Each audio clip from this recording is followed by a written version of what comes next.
going to be moderated by Stephanie Piche. And afterwards, please join us over next door for the Filmmakers Lounge for a little bit, and then we're going to go over to Point Block Winery at 9 o'clock, and we're going to continue the fun with some karaoke and more celebration. So, without further ado, I'm going to turn this over to Stephanie and Anthony, and enjoy. Get your questions ready. Hi, everyone. I'm Stephanie Piche. I am the publisher of RCR News Media, which is an entertainment news website, and I'm also associated with the Film Fiesta, and so excited to have Anthony Michael Hall here. It's funny, I was just mentioning to him a couple of years ago, I was at an Emmys party and Judd Nelson was wearing the same outfit.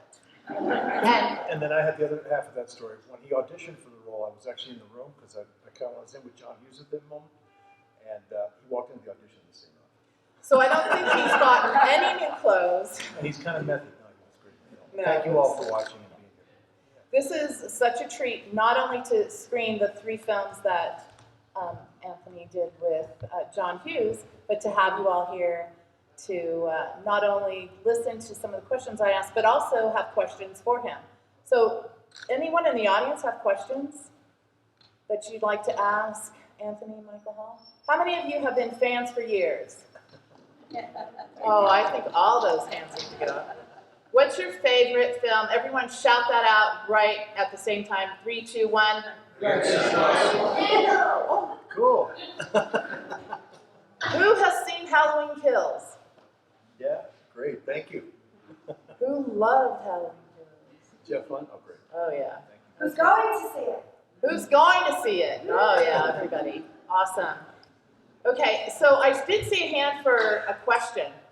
Was that, who was Yeah, I that? was just curious, what first got you into acting? How old were you? My grandmother's kitchen, because I was one of those kids like it's that old Eddie Murphy concert movie where it was called Raw, and they reenacted him as a kid in his parents' living room, like a lot of kids, doing shows for the family. So I worked weddings, funerals, and I really would. And my mother was from a very big Italian-Irish Catholic family in Boston. She had 13, but she was one of 13 kids, and I was the first grandkid. So to answer your question, in a non-professional way, I started in the mid-'70s as a little kid, probably performing for all my aunts and uncles as they drank wine coolers and had fun. And he represented North and South Boston. That's right. Yeah. So that's really how it started for me, and I think that's common for a lot of us, kind of performing for family. And I was a goofy kid, just got up there, and I really would imitate uncles and aunts. And I think I was inspired. My early inspirations were probably Three Stooges, Abbott and Costello, stuff that I would watch with my grandfather and my uncles. So that's, I think, to be honest, that's where it probably started. And, I think John Hughes just saw something in me as a kid, and I was really so blessed and fortunate to work with this man. He wrote National Lampoon's Vacation. Originally, it was a short story in National Lampoon's magazine. And if you guys have seen, I don't know if you guys can see. If you guys have seen the film She's Having a Baby, remember that one? Yeah. Kevin Bacon, Elizabeth McGovern. That was interesting because it detailed John's life when he was an ad guy in Chicago. He was writing copies for ad agencies. I know some of you will remember those commercials in the 80s where the guy was testing his beard with the credit card. And it was about the razor, the shaving cream. John wrote that. And so what happened was he started submitting short stories to National Lampoon magazine. And Vacation 58 was written through Rusty's eyes. And that was the first story that he sold to the magazine that led to the screenplay. And I didn't meet John on that because I worked for Harold Ramis, who was also just a huge figure in my life, as well as Matty Simmons, who produced Vacation. So they gave me my start, and that's how it started. And then I met John on the audition for 16 Candles, and then I just had the good fortune of working for the man 3 in a row. This is what I call the Puberty on Film trilogy. Glad you guys laughed. I used to joke with my mom, at least I paid for my own braces. You know what I'm saying? Because I was in high school, I paid for my own high school and braces, which was a good thing. But anyway, that's how it started. Great. Any more questions? Yes? When you acted in this movie, did you feel that the characters were exaggerated? Like, I wonder all of the different actors, how they felt. Interesting. In this film? Portraying a teenager. Interesting question. Do you mean for this film or just all of them? This one, Yeah. My first thought was, not really. Did you think that? I mean, I don't know. Did it seem I exactly- wonder as I see the actors in Yeah. the parts, I wonder if they feel like this is far-fetched or this is real or this Yeah. is what it Well, felt like. I think it was always a testament to his writing. I think that, and I've just learned this by studying, because all these years as an actor, I began a process for myself when I wanted to start writing about 10 years ago, where I really kind of did my own research and reading. And one of the key constructs is conflict, and I think that you see that in great dramas, of course, and comedies. So I think, no, we didn't really feel that. I thought we felt that he was a great writer. He had a really sensitive heart, you know. There's a couple things that I wanted to point out that I was absorbing, again, when I was in the back watching. One of them is that scene with John Kapelos and Paul Gleason. When Kapelos, as the janitors, Paul Gleason asks him, what did you want to be growing up? And he goes, John Lennon. That was John Hughes. That was actually him. Another time he told me, you know, you have to write about what you know. So he was just such a gifted writer, man. He was really, he followed all those constructs that I learned much later, long after I worked with him, in terms of conflict and pacing and, you know, character development and stuff that I didn't even understand as a kid, you know. So no, we felt that he was a great writer. But I think another great talent he had was the humility and the compassion to just let things be and just kind of allow people to try things and make, you know, make choices, take chances. And to that end, it was really fortunate because he would carve out about a week at least to rehearse. We might have had a little more than that on this film. We shot this at a high school which was called Glenbrook North. It had been shut down. It was abandoned. It was in an affluent section of Chicago. And we built that set, the production team, obviously, excuse me, built that inside the library of the gymnasium, excuse me. So we built the library inside this abandoned high school gymnasium. And that alone cost about $900,000 to build that nice set. It was beautiful. Wow, Yeah. that was amazing. Yeah, and then relative to today's cost, it wasn't an expensive, I mean, it was an inexpensive movie by today's standards. I think we made the film for $8 million. And it would be deemed a talking heads movie because we were all in one location. But the things I remember about it is like we shot about 10 pages a day. It was like filming a play. You know? So to answer your question, yeah, no, we felt the writing was good. We were all into it. We thought he was a special guy. He had a great ear. But I think that was another one of his great talents. He just let things happen. And that grew from that time where we had to rehearse. He really carved out that time for us. And we got to know each other. We got to talk about it. And all these many years later, as I've continued as an actor, I greatly appreciate those things. Because you don't always have that luxury. You're often just kind of thrown into a situation and there's 100 people working there. You just got to know your stuff and you don't have that time to do that. So anyway, thank you. I saw another question here. Yes? Hi. So you spent many years on the set of Dead Zone, if I remember correctly. Yeah. Mhm, yeah. I was just wondering, looking back at it now, is that still a working that you're proud of? Yeah, no, I was. Thank you for your question. You know, to be very honest, guys, I want to be candid. I struggled in my 20s because I made a big impact because of John Hughes with these films, and I was so blessed to do that. And then, you know, it was like an awkward period in my 20s. People didn't know where I fit. And I really, at that point, had to really make an investment in myself and really recommit to what I wanted to do. Because I think around the time that I started working with John, it was actually on 16 Candles, I remember just feeling so happy and excited that I had a career suddenly. And I really made a commitment to myself that I wanted longevity and I wanted to do it for a long time. So when the Dead Zone came along, I was in my early 30s, I'm 53 now, I was about 32. And it had been, you know, kind of a hot, you know, hit or miss, hot and cold decade for me, you know, and I struggled to do anything I could. But I can tell you in those times, it really gave me a great appreciation for work and working. And so when I did shows, TV shows like Murder, She Wrote or Diagnosis Murder, I got to work with legendary actors. And, you know, it was always a process. And that taught me to appreciate those jobs like I did in big films, you know. So I really kind of rode that wave. And then a lot of unemployment, to be very honest, you know, in my 20s. So when I got the Dead Zone, it had come up because there was a gentleman named Michael Piller who had created a number of TV shows, if you guys are sci-fi fans, like Deep Space Nine, Voyagers, and that's kind of Star Trek universe. And he was a really nice man. He had seen me play Bill Gates in a film I did called Pirates of Silicon Valley in 1999, and then he chose me for the Dead Zone. And so when I got it, it was a great opportunity. I felt very fortunate, very blessed. Went up to Vancouver, where I met my now wife, and I love Vancouver. How about Chia? She's in the back, the better half. And I had And so that it really meant a lot to me when I got that show. So I tried to really pour myself into the pilot because I thought it was really special. And I kind of feel like acting is a word. It's very much a misnomer for me. You know what I mean? Because it's really not acting. It's really trying to be as real as you can to connect to people's hearts with whatever the material is. So when I got the Dead Zone, I felt so grateful. I never thought I'd have a TV show.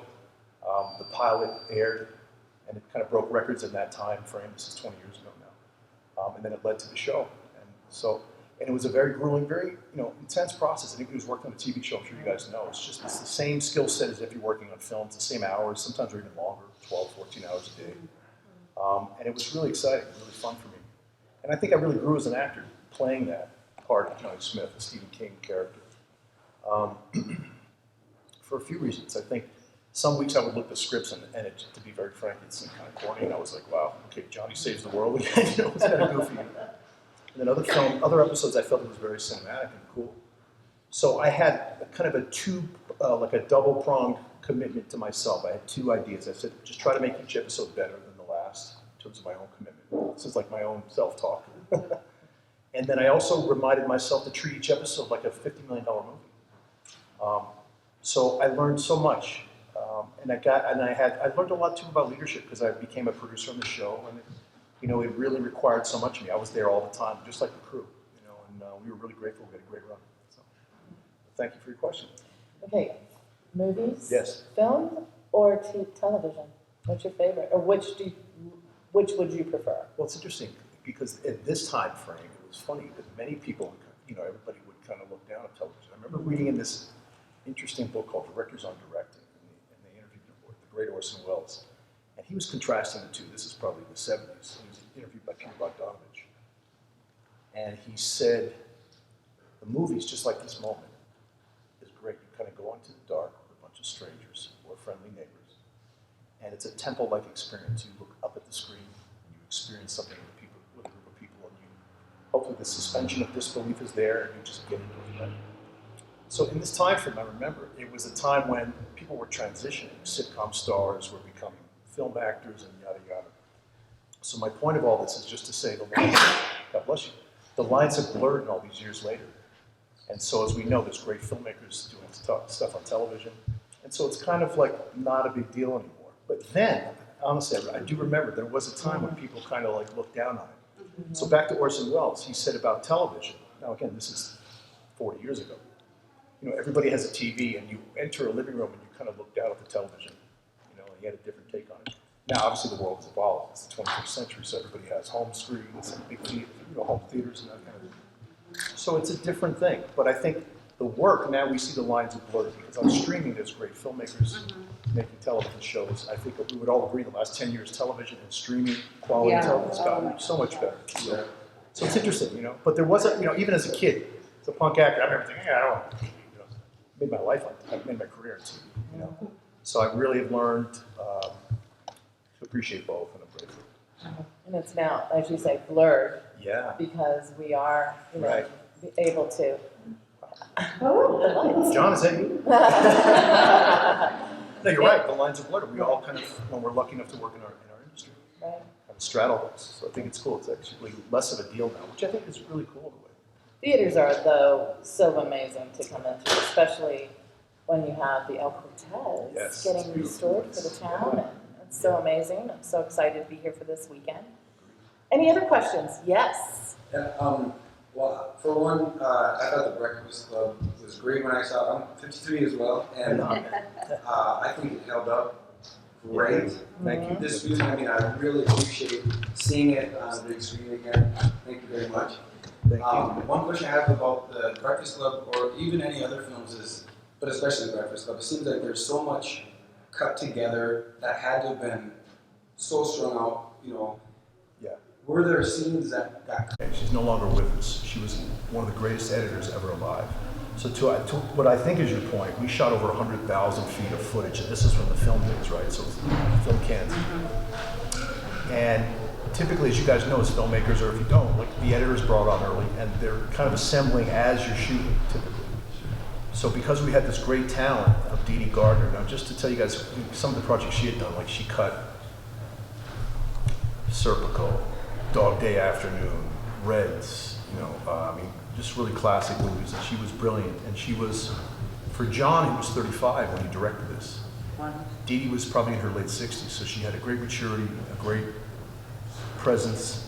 It's a really strong and cool woman. And so she was instrumental in really shaping this film and bringing that 100,000 feet of footage to what you see. So, and it's great that you mentioned that, because I was processing that and thinking of Dee Dee as I was watching in the back of Stephanie, and she did such a beautiful job. If you really watch this movie, and I was appreciating it all over again, like you, like all these little nuances. It's often the things that you're seeing when someone's not talking, how they listen to someone, the subtext you see in their eyes as they listen, or things like that. So the great Dee Dee Gardner was, we were very fortunate to have her. She was an Oscar-nominated great editor, and just a really interesting, powerful woman that brought a lot of strength to John. Because I remember seeing it, again, even as a kid, she would come to the set and discuss things, and she was there through the making of the film. And she did a great job. So, thanks for your question. Any other questions? Back there? Yeah, is there any roles that you turned down that you wish you had, like, I wish I would have done that? I'm sorry, say it again. I was like, Are there any roles that you turned down that you wish you wouldn't have? Well, you know what? For honestly, over 30 years, I didn't discuss this, and I did an interview for Halloween Kills a few weeks ago, and the writer kind of spun it into a headline. So, and it was, to be very fair, in that moment when I was speaking to this particular writer, I was honest about it, and I told him what really happened, and I felt enough time had passed to do that. So yeah, like he wrote Ferris Bueller for me, and he wrote Pretty in Pink, and what happened was it led to. I can see that. Yeah. And, I'm so disappointed. Filmmaker here saying, "No, I can see that." Yeah, and you know what? It is a little bit heartbreaking, guys, because it was really the last time I spoke to him, because I was working on other projects, and it didn't work out. And to be very fair and honest, and John, if you're listening, I think it kind of broke his heart, But it's interesting, because then we didn't speak for years. And my rationale, even as a little kid, I did these movies, was I wanted to do different stuff. And I felt, quite honestly, like that Pretty in Pink was like the same movie as 16 Candles, right? It kind of is. Yeah.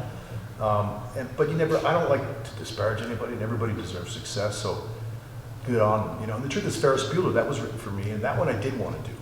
And it just didn't work out, unfortunately. And then it led to kind of a rupture in our relationship. And what I want to tell you guys about John is I really love the guy, man. He was like a big brother to me. I loved him.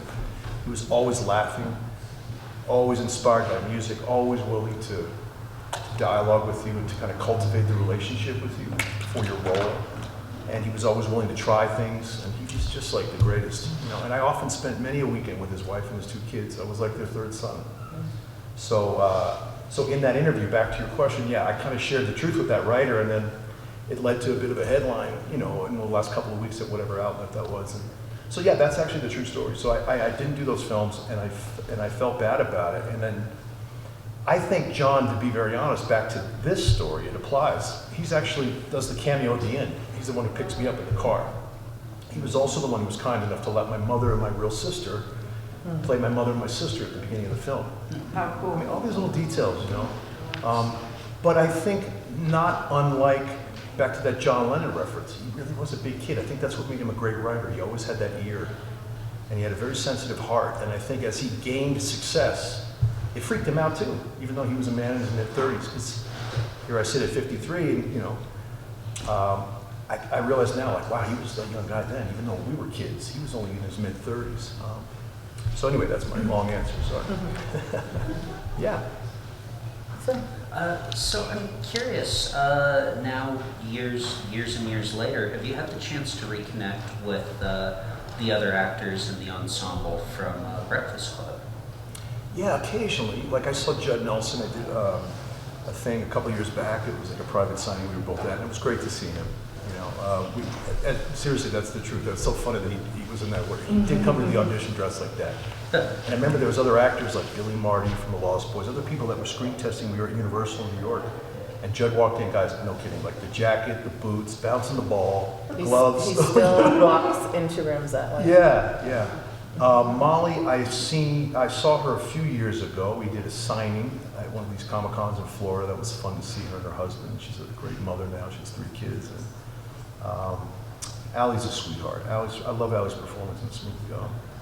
She worked on the Dead Zone, so I got a chance to work with Allie.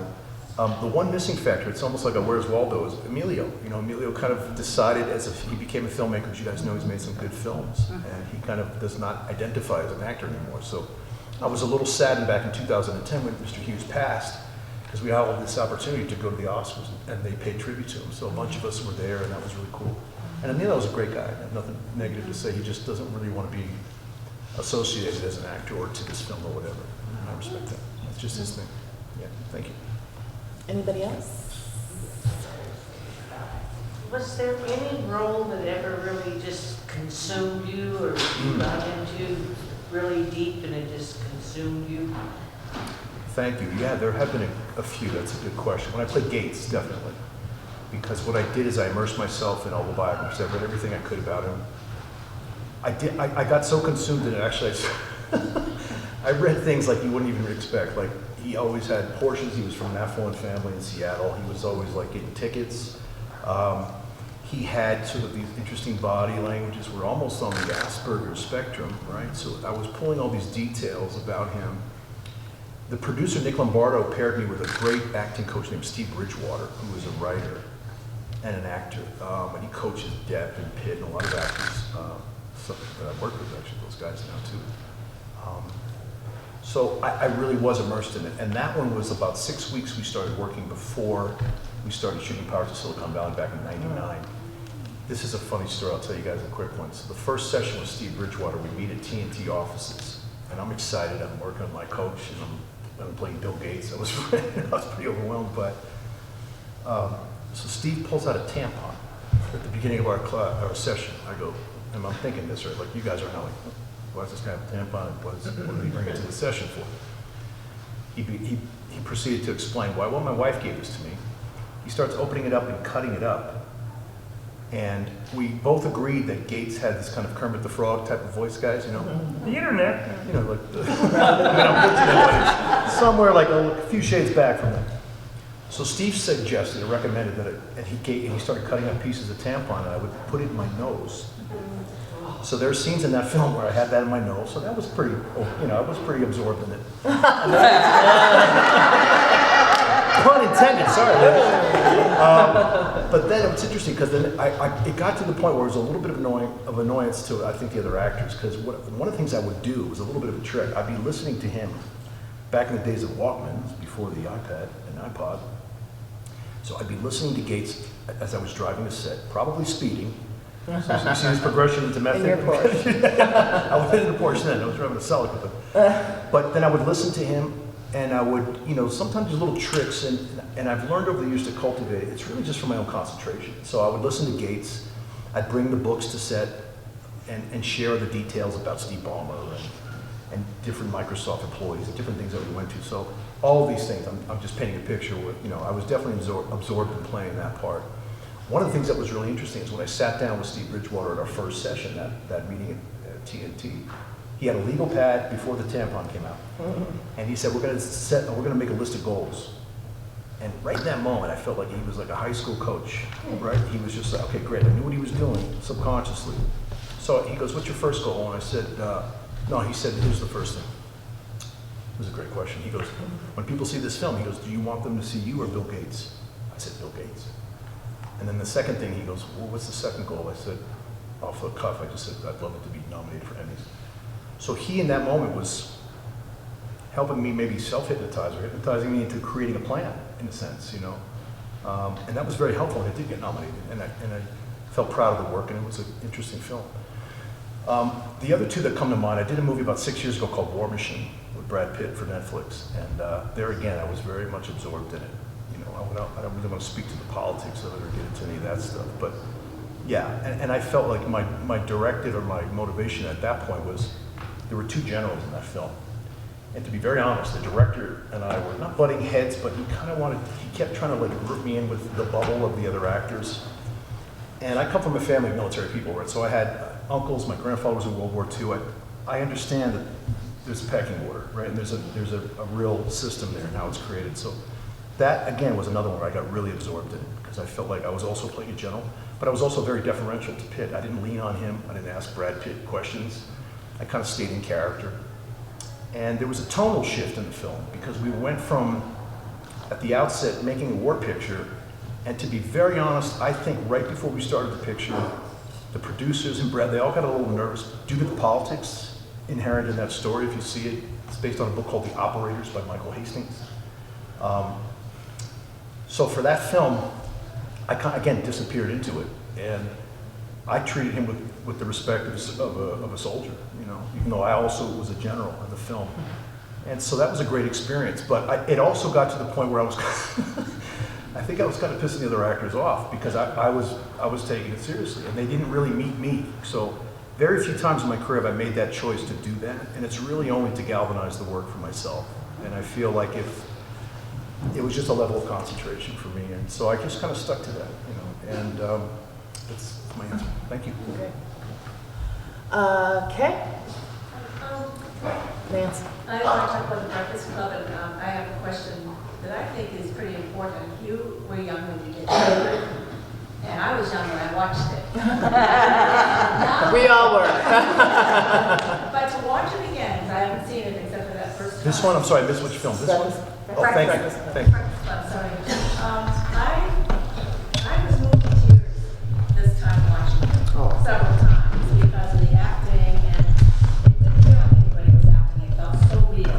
Like you all were really these characters, and you were really these people, and you were really feeling what you were saying and doing.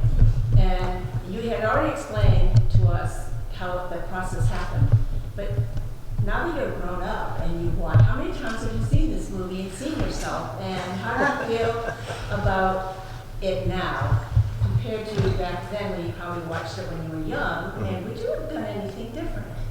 Interesting. Or are you very happy with your Oh, thank you. That's a good two-parter. Yeah, thank you. Well, thank you. You both had similar comments, you and this gentleman, and I feel the same way. I saw it in recent weeks at some other events and screenings that I've done. I feel the same way. I honestly do. That your similar reactions. I feel like it holds up. I think the writing is a testament to that. Katie Gardner, the great editing, and yeah, like there were moments where I was in the back watching for the last half hour, and I had a real sense of pride about my fellow actors. Like there's really beautiful moments, like at the end where Ali and Emilio. Again, it's like very subtle. They're both realizing that moment, right?